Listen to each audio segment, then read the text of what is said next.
Welcome back with another one of those recent records purchases videos that I like to do every now and then.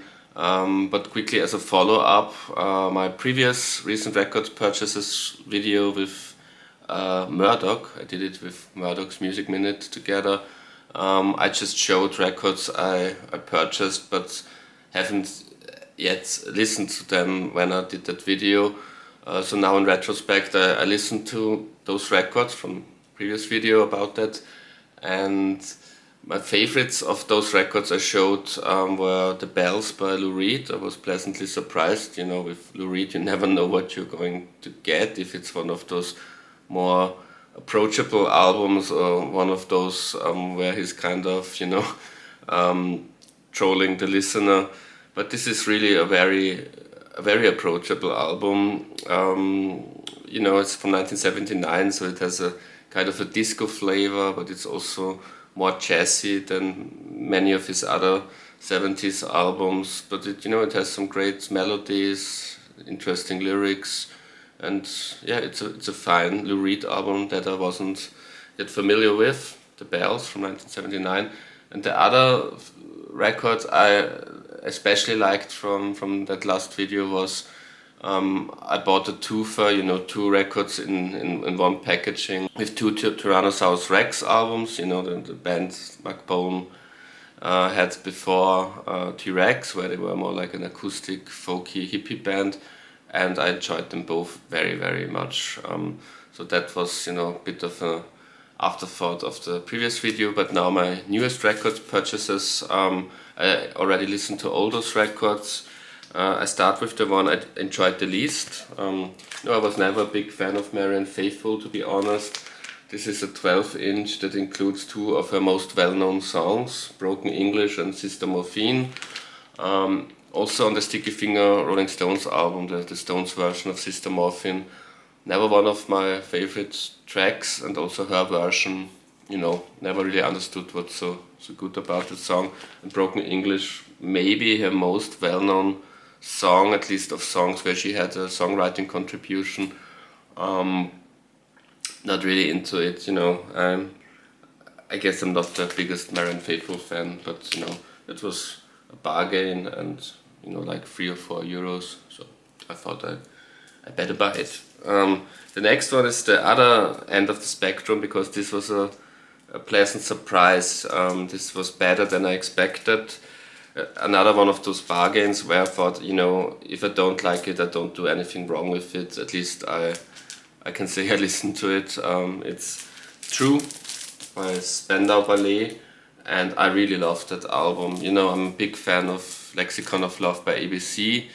And of course I knew the big hits Gold and True from Spandau Ballet, which are both on this album, and I knew they were associated with that New Romantics kind of thing that was kind of kick-started by ABC, so I thought maybe I will enjoy it to some degree, but I really loved it. It's not as good as Lexicon of Love, which is in my top 10 favorite albums of all time, but it's, you know, even apart from those great two classics, Gold and True, this is a very enjoyable listen, and maybe it's one of the, you know, more underrated albums of the 80s. You know, back in the day it was very big, but it's, you know, the New Romantics movement and a band like Spandau Ballet especially, you know, they kind of got forgotten in the last couple of decades.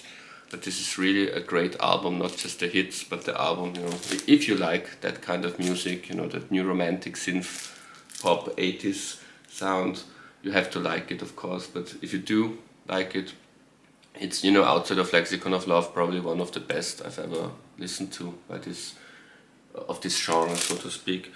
The next one is one where I thought I'm going to like it, and I did like it. It's two albums by the same artist. One is a double live album, you know, Cockney Rebel. I'm talking about Steve Harley and Cockney Rebel. Face to Face, that's the live double album. Then a studio album, The Human Menagerie. You know, since I listened to Psycho Modo a couple of months ago, I also did a video about that. I'm a fan of Cockney Rebel. You know, before that I first and foremost knew the big hit Make Me Smile, which is also on the live album, of course. And I thought, yeah, great one-hit wonder, but I was very wrong. It's not just a one-hit wonder. Everything I listened to so far by Cockney Rebel, albums, brilliant stuff. And I really especially like the live album. It starts with a cover of Here Comes the Sun. For me, a great way to start a live album, and it's a great version. The rest is originals, Cockney Rebel originals, and it's like a best of in front of an audience. And this is also a very good album, not as good as Psychomodo, which is really a great masterpiece to me, but very enjoyable. I will go on checking out more and more albums by Steve Harley and also Cockney Rebel, of course.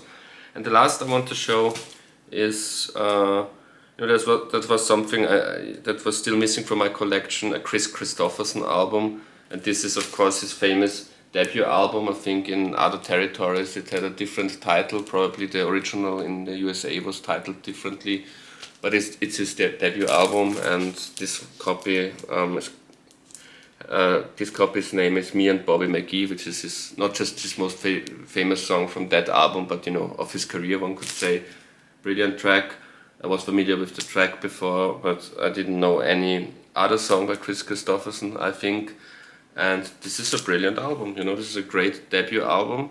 He got more and more interested in being a movie star in the 70s, so maybe he neglected his music career a bit. Would have been really interesting if he would have stayed more focused on his music career, because the potential is really there. And yeah, I'm not the biggest country fan, but this kind of late 60s, early 70s hippie, outlaw country, the style of someone like Townes Van Sant, for example, really like that stuff, and I really liked Kristofferson's album. Chris Kristofferson, Marianne Faithfull. One could be led to believe I bought these albums because both of them died quite recently. Well, maybe I bought them very subconsciously because of that, but that's not really my way of thinking, like, oh, they died, now I'm going to buy some record by them. It was just through browsing through records that I just discovered them and thought I'm going to give them a chance. Wasn't really because they died, but maybe because of all that media coverage, maybe it played a role subconsciously. But yeah, with Chris, I'm glad I did buy that record. Marianne Faithfull, I went into it knowing that I'm probably not her biggest fan, her voice and everything. So that really didn't change with that 12-inch. But all in all, for the most part, very interesting, cool records I bought. And I've forgotten one, because it's a CD box set. The Beatles in mono. Finally bought the box set on CD. Was really a bargain, like 120, 130 euros, but this is really mint quality. I guess it's a second-hand copy, but the previous owner must have taken really good care. It's almost like it's a newly first-hand box set, so it's really like I bought it as a new thing. I think when I bought it, all those rumors did start that the Beatles are going to re-release their Beatles in mono box sets. I haven't really followed the media after I bought it. I don't even know if it's really now a thing that they're going to re-release it or not, because I don't really have to be interested in it anymore, since I already bought it now for like 100 or 110 euros. Great to have it. I have most, if not all, Beatle albums on vinyl in mono as well. So one could say I already had this stuff, but the mono copies I had weren't from this collection from the like 2009 or whenever it was. No, those are like originals or close to originals from the 60s, and some of them are almost unlistenable now. They're not in that good quality anymore. So I wanted to really have a good quality, and therefore also I went for CDs. I wanted to have those mono records in a really good quality, and I never enjoyed listening to the album Help as much as now on this CD version, because the Help mono vinyl copy I had, that's unlistenable. You know, it's really a record that doesn't really, you know, reproduce something that can be. You can't even call it music when what my Help record sounds like. It's just lots of hissing, surface noise sounds and cracks. But you know, to listen to Help in mono in pristine CD quality, it was really, you know, another eye opener. You know, I think from all the mono albums, I think I enjoy Help the most. You know, in the sense of how much more do I prefer the mono to the stereo version. You know, people always say Sgt. Pepper in mono is such a revelation. I never thought so. You know, I prefer the stereo Sgt. Pepper for some, maybe because I've grown up with it. And with the other albums, it's, you know, sometimes I do prefer the mono, sometimes I do prefer the stereo. Of course, I prefer the stereo of the White Album, for example, which, you know, was really done for stereo, and where mono became the afterthought.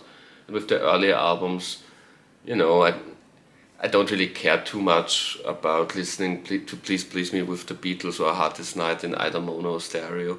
But with Beatles for Sale, Help and Revolver, it's really good to have them in pristine quality as mono versions now, because I really prefer them to the stereo versions I have. So that's it for today. Thank you very much for watching. Until next time, goodbye.